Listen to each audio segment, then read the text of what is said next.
साल से हम सब्र करते आ रहे हैं। जब से चाय वाला वजीर आजम बना, फिर उसके बाद कड़ी बार अमित शाह वजीर दाखिला बना, तो जब से इस हिंदुस्तान को तकसीम करने और इस मुल्क को हिंदुस्तान बनाने के लिए एक साजिश रची जा रही है।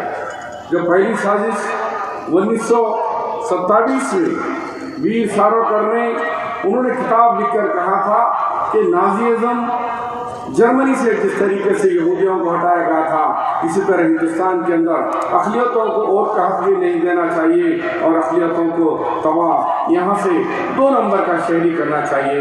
ये उनके नज़रियात थे। उन्हीं नज़रियात को आज RSS और BJP ने मिलकर एक करा है।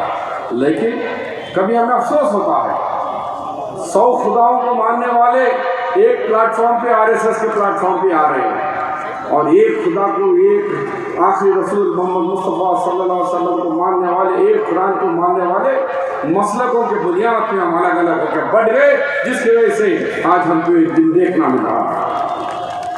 दिल की गहराई से कह रहा हूँ, एक खुदा को मानने वाले 100 में बढ़ गए और 100 खुदाओं को मानने वाले एक हो गए। तो यह हाल है। तो आज हमको इस मुल्क के दस्तूर को बचाने के लिए आपने रेवंत रेड्डी साहब की तकरीर सुना कि हम हैं आपके साथ, क्योंकि इस देश के 130 करोड़ आवाम में 100 करोड़ हमारे हिंदू भाई भी हैं। हम ये नहीं कह सकते कि सारे हिंदू फिरकाप्रस्त हैं, हम ये नहीं कह सकते सारे मुसलमान सेकुलर है। हर जगह खराबी होती है। हिंदुओं में भी कुछ लोग कट्टर फिरकाप्रस्त है, मुसलमानों में भी कुछ लोग कट्टर फिरकाप्रस्त है। हमें मजम्मत करनी है तो दोनों की करनी है। आज देश ये आवाज़ दे रहा है, आओ सब मिलकर इस देश को बचाएं और साथ में मिलकर चले। ये NRC हमारे लिए और NPR हमारे लिए बहुत बड़ा देश को बांटना और नफरत करने का है। कांग्रेस ने 70 साल से जोड़ के रखा, 72 साल से इनकी नफरत को रोक के रखा, लेकिन आज कैसा हो गया कि शीशे में जिन बंद था तो डराते गए कि वहां से 60 से 70 हज़ार लोगों का मजमुआ, जब साबिक़ चीफ मिनिस्टर सिद्धारमैया से लेकर सब लोग शरीक हुए। वहां की BJP की सरकार होते हुए मिल रही है, लेकिन यहाँ KCR की सरकार सेकुलर सरकार कहती है। और एक दफा तो यहाँ के MP साहब बैरिस्टर अफसर साहब ने कहा कि कार KCR की है लेकिन स्टीयरिंग मेरे हाथ में है। तो मेरे भाई, मैं पूछना चाह रहा हूँ कि स्टीयरिंग क्या उखड़ गई है, आगे पीछे हो गई है? क्यों यहाँ पर हमें एहतजाज करने का मौका नहीं दिया जा रहा है? क्यों अदालतों के चक्कर काट कर पुलिस कह रही है कि 6 से लोग बढ़ के नहीं बात करना, 9 बजे तक खत्म कर देना? इनकी जागीर है। हम अगर चाहते तो तुम्हारा एहतजाज, जब तेलंगाना का मूवमेंट चल सकता था, मैं भी तो वजीर था, शहर हैदराबाद का इंचार्ज वजीर था, लड़के हम परमिशन दिलाए आपको मिलियन मार्च से लेकर हरे। लेकिन आप हमें दबाने की कोशिश कर रहे हैं, पुलिस ऑफिसरों के जरिए दबाने की कोशिश कर रहे हैं। यहाँ शाहीन बाग और बड़े कमिश्नर साहब बड़े अफसोस से कह रहे हैं कि हम यहाँ शाहीन बाग नए बनने नहीं दिए। तो क्या किया भाई शाहीन बाग में? मेरी रेस्पेक्टेड माओं ने, मेरी बहनों ने, मेरी बेटियों ने क्या ऐसा जुल्म सताया है कि सबको शाहीन बाग अपने सांप की तरह दौड़ रहा है आपके सीनों पे? आज़ादी के लिए, इस दस्तूर को बचाने के लिए, इस मुल्क को मिला के रखने के लिए, इस मुल्क के मोहब्बतें बांटने के लिए, और शाहीन बाग में मेरी माओं ने एहतजाज कर रहा है, तो यहाँ शाहीन बाग बनने नहीं देते, यहाँ पर ख़वातीन को एहतजाज करने नहीं दे रहे। जो औरतें, जो ख़वातीन ने हिम्मत करके निकले, 1000 ख़वातीन के ऊपर आज यहाँ की तेलंगाना के पुलिस, ये जालिम पुलिस ने उन पर क्रिमिनल केसेस बुक करे। शर्म की बात है कैसे यार? और होम मिनिस्टर भी हमारे मुसलमान होते हुए बगैर लकड़ी वाले साहब, उन्होंने भी कहते हैं कि अरे भाई कहीं को गए तुम लोग सड़कों पे, तो हम एहतजाज नहीं करें, हमारे अख्तियार नहीं है। तो मैं ये आज ये कहने के आया, KCR साहब धोखा दे रहे हैं। 25 मार्च को, 25 दिसंबर को हमारे उलमाए कराम यहाँ के मुकामी जमात के MP साहब के साथ गए। KCR ने कहा कि 2 दिन में मैं अनाउंस करूँगा कि CA नहीं होगा मेरी रियासत में, NPR नहीं होगा मेरी रियासत में, और NCR नहीं होगा मेरी रियासत में।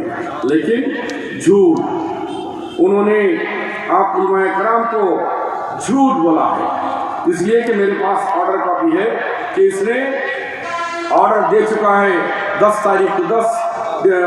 फरवरी को कि इस रियासत के अंदर एनपीआर आप जारी करो, लेकिन नाम एनपीआर नहीं 2021 सेंसस के हिसाब से उन्होंने ऑर्डर दे दिया है।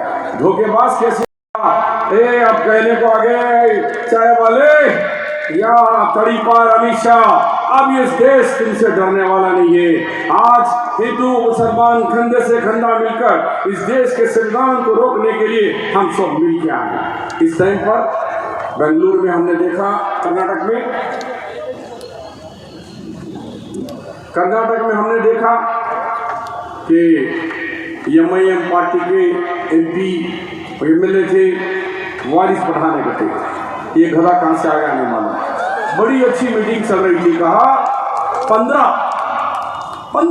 करोड़ के, पहले तो कहा कि हमारी इज्जतदार माओं को, बहनों को शेरनियाँ। अरे बेवकूफ, शेरनियाँ का मतलब होता दरिंदे। क्या हमारे बहनें दरिंदे? अरे मौजिब है, इस देश की आज़ादी के लिए अपना खून बहाए। इस आज़ादी किसी बाप की जागी नहीं है, आरएसएस की, मोदी की या अमित शाह की। उनसे बड़ा खून हमने बहा है। आप गूगल खोलो, उनका नाखून भी नहीं गया आरएसएस वालों का। लेकिन हमारे उलमाए कराम के हजारों लिस्ट बनेगी। इंडिया गेट पर जाके पढ़ो, सारे नाम मुसलमानों के मिलेंगे 80% जो शहीदों के नाम है। हमने बलिदान दिया है, हमने खून दिया है, हमने इन मुल्क को आज़ादी के। तुम कहाँ थे?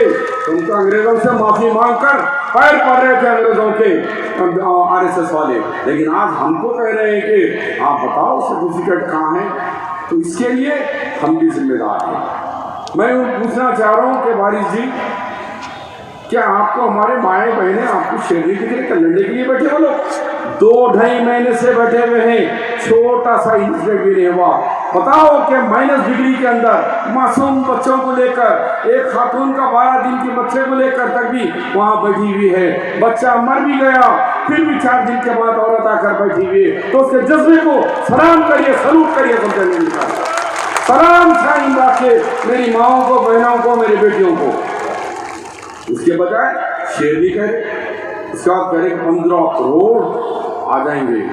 एक लीडर बोला कि 15 मिनट हटा दो। 15 मिनट कहाँ से आ गया नहीं मालूम। 15 मिनट हटा दो, हम देख लेंगे। कहाँ देखे नहीं मालूम। एक जने बोले 15 बाटल खून दे देता हूँ, वो कैसे खून देते पता नहीं।